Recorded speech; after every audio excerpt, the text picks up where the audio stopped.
you.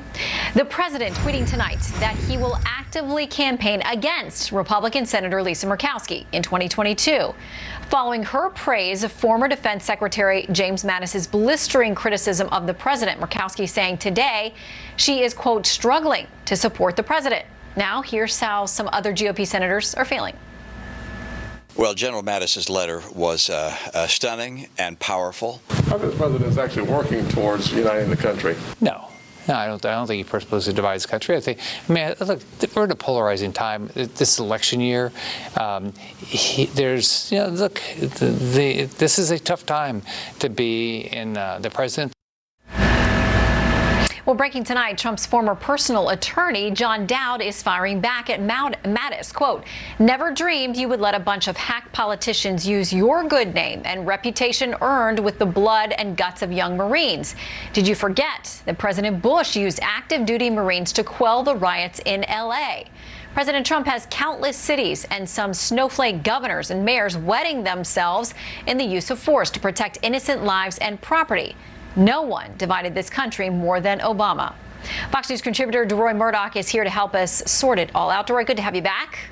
Shannon, great to see you.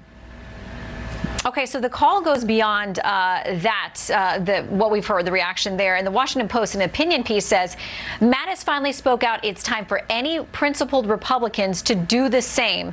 The author is not a fan of President Trump, saying this: to those quiet disapprovers, please speak out. If your moral compass isn't strong enough, act on self-interest. History will judge you.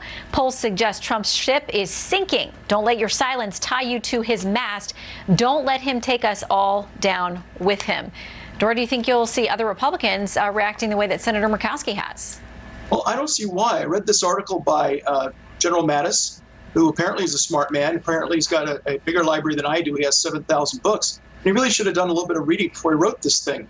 I read this, and he begins by saying very nice things about the protesters, that they want equal justice under law. We all want that. But then he has this amazing sentence: we must not be distracted by a small number of lawbreakers. What? Are you kidding me? I mean, we're not just talking about a couple people who broke away from the peaceful protests, maybe put a little bit of shaving cream on the windshield of a police car, something like that. We're talking about massive looting, attacks on everything from Target to Macy's to Rolex. We're talking about arson, burning down, for Christ's sakes, the 3rd Precinct House in Minneapolis with the police running out and escaping through the back. We've had about 350 cops wounded and law enforcement people wounded, including 60 Secret Service members. And of course, David Dorn, the black retired police captain in St. Louis, who was shielding his friend's pawn shop, and he was shot in the head. So that's just a starter as far as that goes. Another big theme of Mattis is that the president is a big divider. He said, Donald Trump is the first president in my lifetime who does not try to unite the American people, doesn't even pretend to try. Now, Mattis, as a member of the cabinet, was at the State of the Union, which is what they usually do.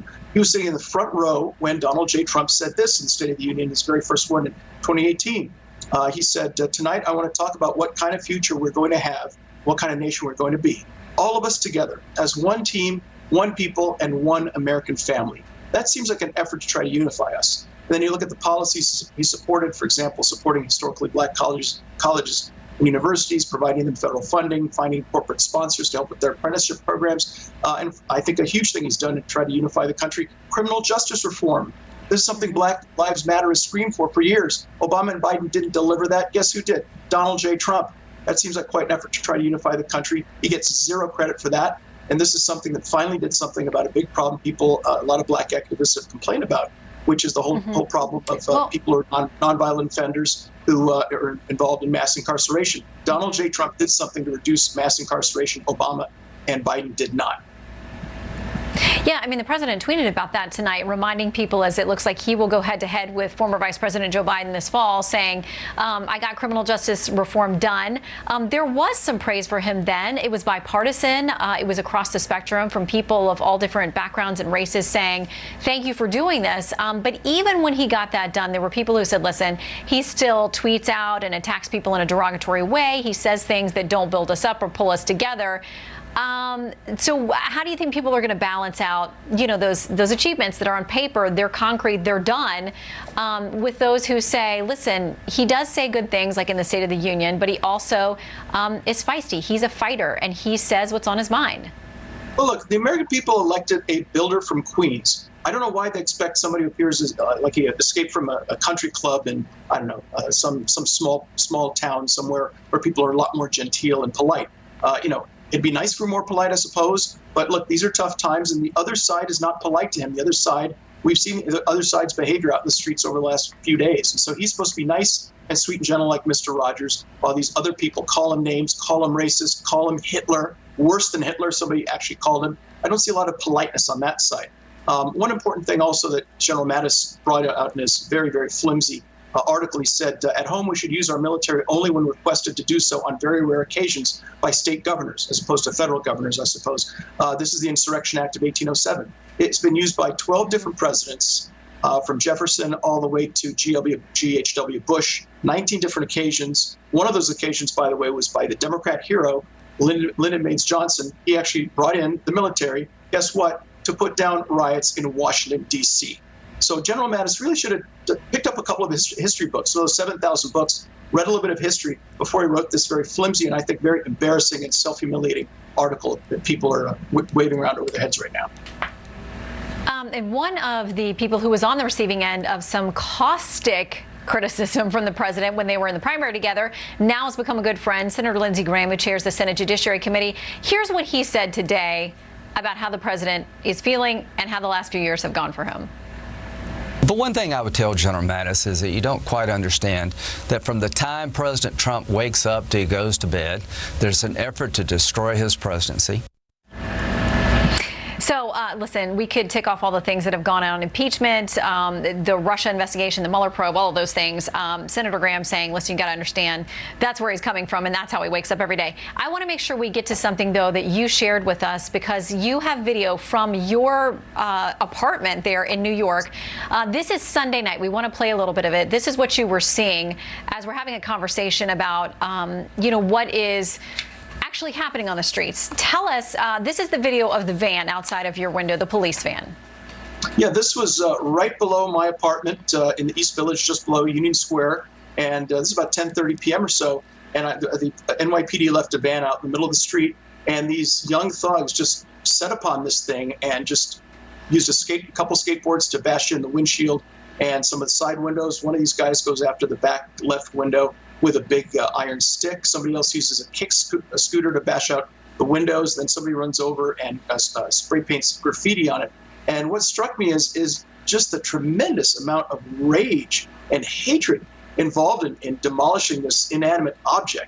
And yes, there are peaceful protesters out there. I agree with what their view in terms of trying to get justice for George Floyd, who was killed in an atrocious manner, in totally outrageous manner of death. But the answer to that is not to go after things like an NYPD van, demolish this one. I counted 5 in my neighborhood that were just trashed over the weekend, including one, by the way, for the Homeless Outreach Unit. This is the NYPD's unit that goes out and tries to get homeless people off the street into shelters, into treatment, whatever it may be. And that one was also had its windows beaten in. So we've seen something far, far, far from sort of peaceful protests and people just expressing themselves. There's certainly a lot of that. There's a lot of tremendous ugliness. And I'm just appalled at how many people on the left are apologizing for this and saying, as Maxine Waters did, that this isn't looting. Looting is predatory lending. You actually had the Attorney General of Massachusetts. The Attorney General of Massachusetts said something along the lines of, there are fires in there are fires in forests. That's how forests grow. America's on fire. That's how forests grow. Mm-hmm. Amazing to see people who should be in positions of leadership trying to cool things down, instead trying to heat things up. Well, there are injustices all throughout our society. We've all got to agree to work on. Talking to you and other friends who live in New York City, I know it was a terrifying time as you watched, and knowing that you were kind of on your own. At least a lot of people were told they were on those scary nights there, primarily Sunday and Monday. DeRoy, always good to have you. Thanks for sharing your video and your